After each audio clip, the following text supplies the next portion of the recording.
ओम श्री अनंत कोटि ब्रह्मांड नायक राजाधिराज योगिराज पार ब्रह्म श्री सच्चिदानंद समर सद्गुरु साईनाथ महाराज की जय हो। आइए आरंभ करते हैं अध्याय 32 गुरु और ईश्वर की खोज, उपवास अमान्य, बाबा के सरकार। इस अध्याय में हेमाडपंत ने दो विषयों का वर्णन किया है। पहला, किस प्रकार बाबा की अपने गुरु से भेंट हुई और उनके द्वारा ईश्वर दर्शन की प्राप्ति कैसे हुई। दूसरा, श्रीमती गोखले जो 3 दिन से उपवास कर रही थी को पूरन पोली का भोजन कैसे कराया। प्रस्तावना, श्री हेमाडपंत वट वृक्ष का उदाहरण देकर इस गोचर संसार के स्वरूप का वर्णन करते हैं।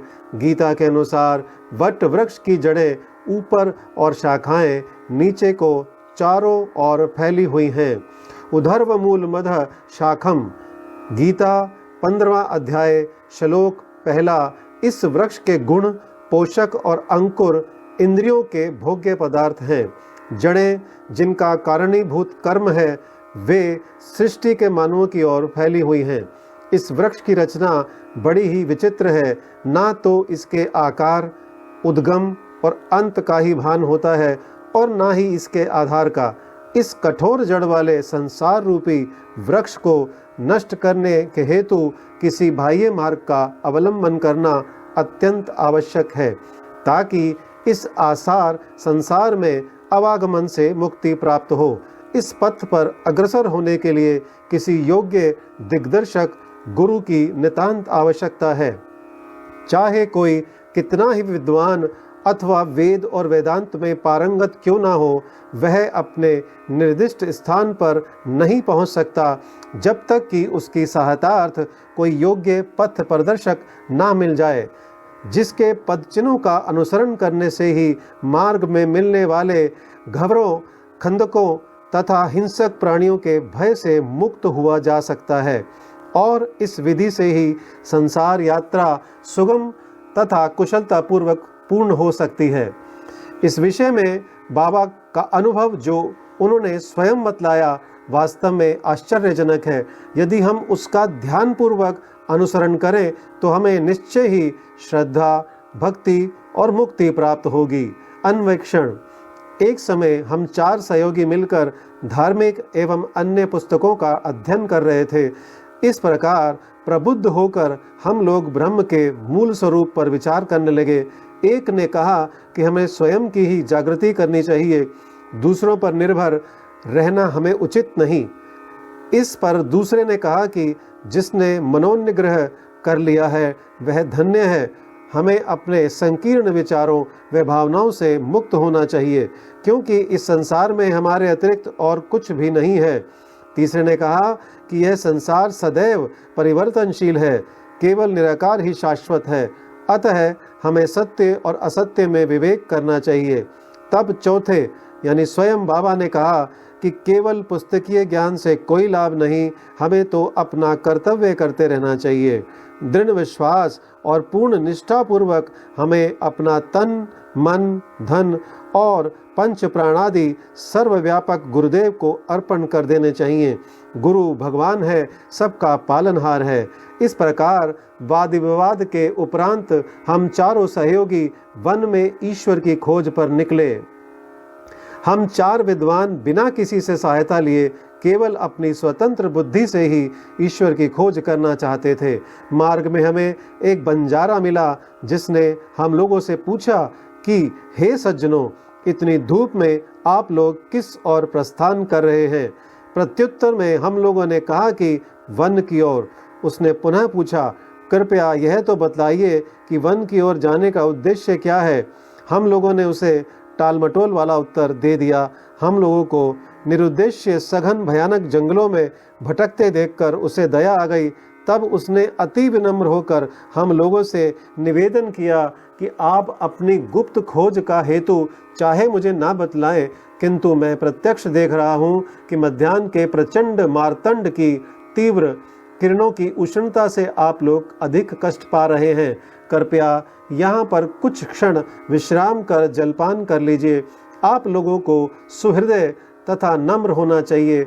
बिना पथ प्रदर्शक के इस अपरिचित भयानक वन में भटकते फिरने से कोई लाभ नहीं। यदि आप लोगों की तीव्र इच्छा ऐसी ही है तो कृपया किसी योग्य पथ प्रदर्शक को साथ ले लें। उसकी विनम्र प्रार्थना पर ध्यान ना देकर हम लोग आगे बढ़े। हम लोगों ने विचार किया कि हम स्वयं ही अपना लक्ष्य प्राप्त करने में समर्थ हैं, तब फिर हमें किसी के सहारे की आवश्यकता नहीं है। जंगल बहुत विशाल और पथहीन था। वृक्ष इतने ऊंचे और घने थे कि सूर्य की किरणों का भी वहां पहुंच सकना कठिन था। परिणाम यह हुआ कि हम मार्ग भूल गए और बहुत समय तक यहाँ वहाँ भटकते रहे। भाग्यवश हम लोग उसी स्थान पर पुनः जा पहुँचे जहाँ से पहले प्रस्थान किया था। तब वही बंजारा हमें पुनः मिला और कहने लगा कि अपने चातुर्य पर विश्वास कर आप लोगों को पथ की विस्मृति हो गई है। प्रत्येक कार्य में, चाहे वह बड़ा हो या छोटा, मार्गदर्शक आवश्यक है। ईश्वर प्रेरणा के अभाव में सत्पुरुषों से भेंट होना संभव नहीं। भूखे रहकर कोई कार्य पूर्ण नहीं हो सकता। इसलिए यदि कोई आग्रह पूर्वक भोजन के लिए आमंत्रित करे तो उसे अस्वीकार ना करो। भोजन तो भगवान का प्रसाद है, उसे ठुकराना उचित नहीं। यदि कोई भोजन के लिए आग्रह करे तो उसे अपनी सफलता का प्रतीक जानो। इतना कहकर उसने भोजन करने का पुनः अनुरोध किया। फिर भी हम लोगों ने उसके अनुरोध की उपेक्षा कर भोजन करना अस्वीकार कर दिया। उसके सरल और गूढ़ उपदेशों की और ध्यान दिए बिना ही मेरे 3 साथियों ने आगे प्रस्थान कर दिया। अब पाठक ही अनुमान करें कि वे लोग कितने अहंकारी थे। मैं क्षुधा और तृषा से अत्यंत व्याकुल था ही। बंजारे के अपूर्व प्रेम ने भी मुझे आकर्षित कर लिया। यद्यपि हम लोग अपने को अत्यंत विद्वान समझते थे, परंतु दया एवं कृपा किसे कहते हैं उससे सर्वथा अनभिज्ञ ही थे। बंजारा था तो एक शूद्र, अनपढ़ और गंवार, परंतु उसके हृदय में महान दया थी, जिसने बार बार भोजन के लिए आग्रह किया। जो दूसरों पर निस्वार्थ प्रेम करते हैं, सचमुच में वे ही महान हैं। मैंने सोचा कि इसका आग्रह स्वीकार कर लेना ज्ञान प्राप्ति के हेतु शुभ आह्वान है, और मैंने इसी कारण उसके दिए हुए रूखे सूखे भोजन को आदर व प्रेम पूर्वक स्वीकार कर लिया। क्षुधा निवारण होते ही क्या देखता हूँ कि गुरुदेव तुरंत ही समक्ष प्रकट हो गए और प्रश्न करने लगे कि यह सब क्या हो रहा था। घटित घटना मैंने तुरंत ही उन्हें सुना दी। उन्होंने आश्वासन दिया कि मैं तुम्हारे हृदय की समस्त इच्छाएं पूर्ण कर दूंगा, परंतु जिसका विश्वास मुझ पर होगा, सफलता केवल उसी को प्राप्त होगी। मेरे तीनों सहयोगी तो उनके वचनों पर अविश्वास कर वहां से चले गए। तब मैंने उन्हें आदर सहित प्रणाम किया और उनकी आज्ञा मानना स्वीकार कर लिया। तत्पश्चात वह मुझे एक कुएं के समीप ले गए और रस्सी से मेरे पैर बांधकर मुझे कुएं में उल्टा लटका दिया। मेरा सिर नीचे और पैर ऊपर को थे। मेरा सिर जल से लगभग 3 फुट की ऊंचाई पर था। ना मैं हाथों के द्वारा जल ही छू सकता था और ना मुंह में ही उसके जा सकने की कोई संभावना थी। मुझे इस प्रकार उल्टा लटकाकर वे ना जाने कहाँ चले गए। लगभग 4-5 घंटों के उपरांत वे लौटे और उन्होंने मुझे शीघ्र ही कुएं से बाहर निकाला। फिर वे मुझसे पूछने लगे कि तुम्हें वहाँ कैसा अनुभव हो रहा था। मैंने कहा कि मैं परम आनंद का अनुभव कर रहा था। मेरे समान मूर्ख प्राणी भला ऐसे आनंद का वर्णन कैसे कर सकता है। मेरा उत्तर सुनकर मेरे गुरुदेव अत्यंत ही प्रसन्न हुए और उन्होंने मुझे अपने हृदय से लगाकर मेरी सराहना की और मुझे अपने संग ले लिया। एक चिड़िया अपने बच्चों का जितनी सावधानी से लालन पालन करती है, उसी प्रकार उन्होंने मेरा भी पालन किया। उन्होंने मुझे अपनी शाला में स्थान दिया। कितनी सुंदर थी वह शाला। वहाँ मुझे अपने माता पिता की भी विस्मृति हो गई। मेरे समस्त अन्य आकर्षण दूर हो गए और मैंने सरलतापूर्वक बंधनों से मुक्ति पाई। मुझे सदा ऐसा ही लगता था कि उनके हृदय से ही चिपके रहकर उनकी ओर निहारा करूं। यदि उनकी भव्य मूर्ति मेरी दृष्टि में ना समाती तो मैं अपने को नेत्रहीन होना ही अधिक श्रेष्ठकर समझता। ऐसी प्रिय थी वह शाला कि वहाँ पहुँचकर कोई भी कभी खाली हाथ नहीं लौटा। मेरी समस्त निधि घर, संपत्ति, माता पिता या क्या कहूँ, वे ही मेरे सर्वस्व थे। मेरी इंद्रियां अपने कर्मों को छोड़कर मेरे नेत्रों में केंद्रित हो गई और मेरे नेत्र उन पर। मेरे लिए तो गुरु ऐसे हो चुके थे कि दिन रात मैं उनके ही ध्यान में निमग्न रहता था। मुझे किसी भी बात की सुध न थी। इस प्रकार ध्यान और चिंतन करते हुए मेरा मन और बुद्धि स्थिर हो गई। मैं स्तब्ध हो गया और उन्हें मानसिक प्रणाम करने लगा। अन्य और भी आध्यात्मिक केंद्र हैं जहाँ एक भिन्न ही दृश्य देखने में आता है। साधक वहाँ ज्ञान प्राप्त करने को जाता है तथा द्रव्य और समय का अपव्यय करता है, कठोर परिश्रम भी करता है, परंतु अंत में उसे पश्चाताप ही हाथ लगता है। वहाँ गुरु अपने गुप्त ज्ञान भंडार का अभिमान प्रदर्शित करते हैं और अपने को निष्कलंक बतलाते हैं। वे अपनी पवित्रता और शुद्धता का अभिनय तो करते हैं, परंतु उनके अंतःकरण में दया लेश मात्र भी नहीं होती है। वे उपदेश अधिक देते हैं और अपनी कीर्ति का स्वयं ही गुणगान करते हैं, परंतु उनके शब्द हृदय वेधी नहीं होते, इसलिए साधकों को संतोष प्राप्त नहीं होता। जहाँ तक आत्मदर्शन का प्रश्न है, वे उससे कोसों दूर होते हैं। इस प्रकार के केंद्र साधकों को उपयोगी कैसे सिद्ध हो सकते हैं और उनसे किसी उन्नति की आशा कोई कहाँ तक कर सकता है। जिन गुरु के श्री चरणों का मैंने अभी वर्णन किया है, वे भिन्न प्रकार के ही थे। केवल उनकी कृपा दृष्टि से मुझे स्वतः ही अनुभूति प्राप्त हो गई तथा मुझे ना कोई प्रयास और ना ही कोई विशेष अध्ययन करना पड़ा। मुझे किसी भी वस्तु को खोजने की आवश्यकता नहीं पड़ी, वरन प्रत्येक वस्तु मुझे दिन के प्रकाश के समान उज्जवल दिखाई देने लगी। केवल मेरे वे गुरु ही जानते थे कि किस प्रकार उनके द्वारा कुएं में मुझे उल्टा लटकाना मेरे लिए परम आनंद का कारण सिद्ध हुआ। उन 4 सहयोगियों में से एक महान कर्मकांडी था। किस प्रकार कर्म करना और उसमें अलिप्त रहना, यह उसे भली भांति ज्ञात था। दूसरा ज्ञानी था जो सदैव ज्ञान के अहंकार में चूर रहता था। तीसरा ईश्वर भक्त था जो कि अनन्य भाव से भगवान के शरणागत हो चुका था तथा उसे ज्ञात था कि ईश्वर ही करता है। जब वे इस प्रकार विचार विनिमय कर रहे थे, तभी ईश्वर संबंधी प्रश्न उठ पड़ा तथा वे बिना किसी से सहायता प्राप्त किए अपने स्वतंत्र ज्ञान पर निर्भर रहकर ईश्वर की खोज में निकल पड़े। श्री साईं जो विवेक और वैराग्य की प्रत्यक्ष मूर्ति थे, उन चारों लोगों में सम्मिलित थे। यहाँ कोई शंका कर सकता है कि जब साईं ही ब्रह्म के अवतार थे, तब वे उन लोगों के साथ क्यों सम्मिलित हुए और क्यों उन्होंने ऐसा आचरण किया।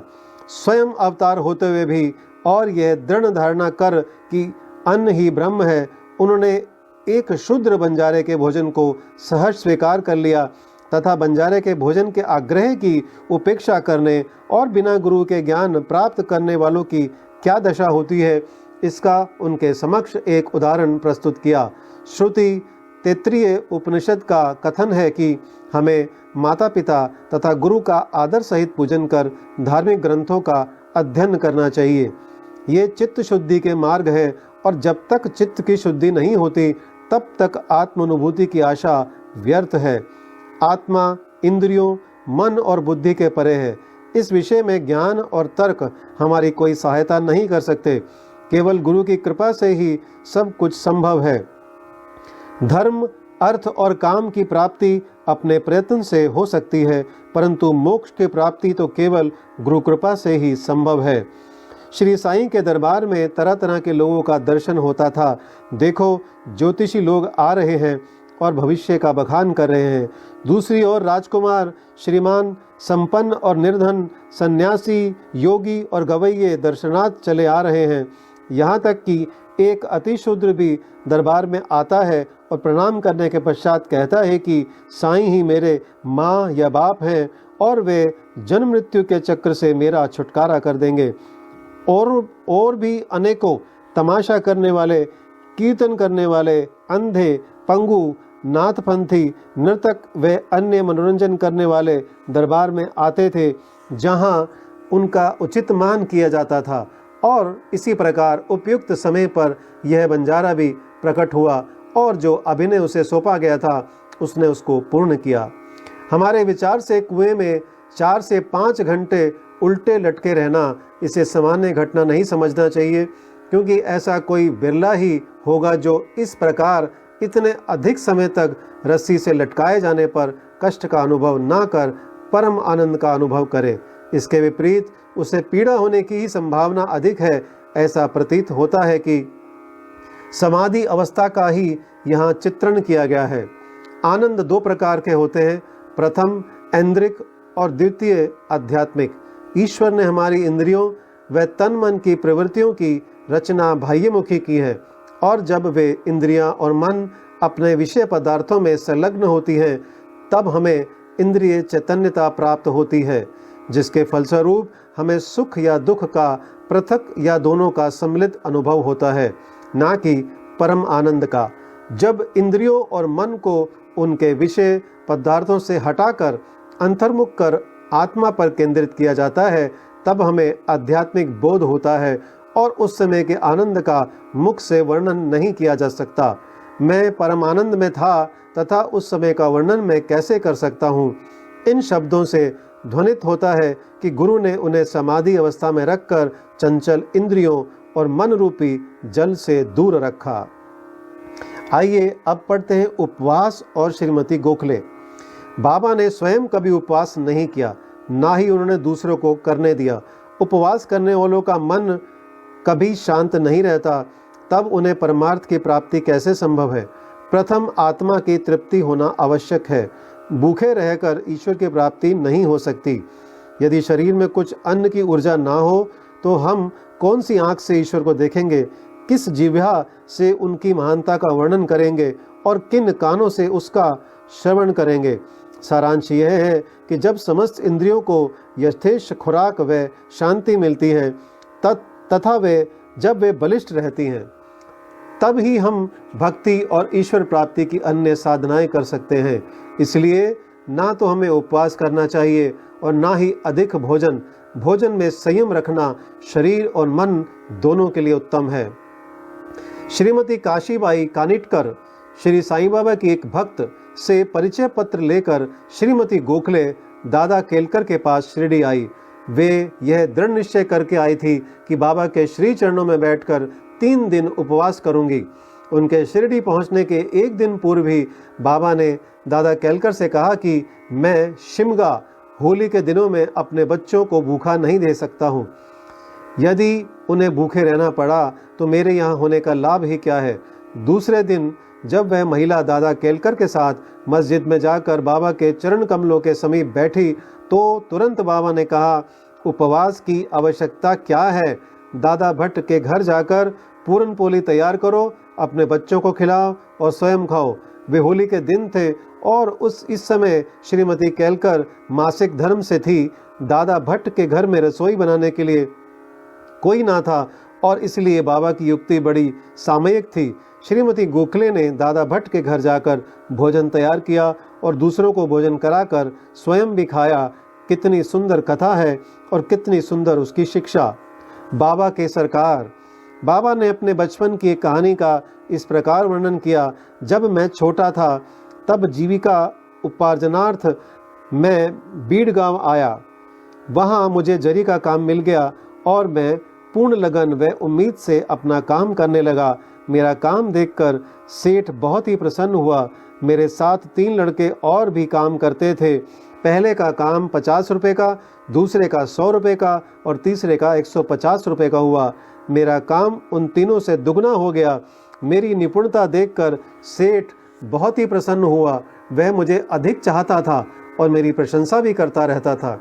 उसने मुझे एक पूरी पोशाक प्रदान की, जिसमें सिर के लिए एक पगड़ी और शरीर के लिए एक शेला भी था। मेरे पास वह पोशाक वैसे ही रखी रही।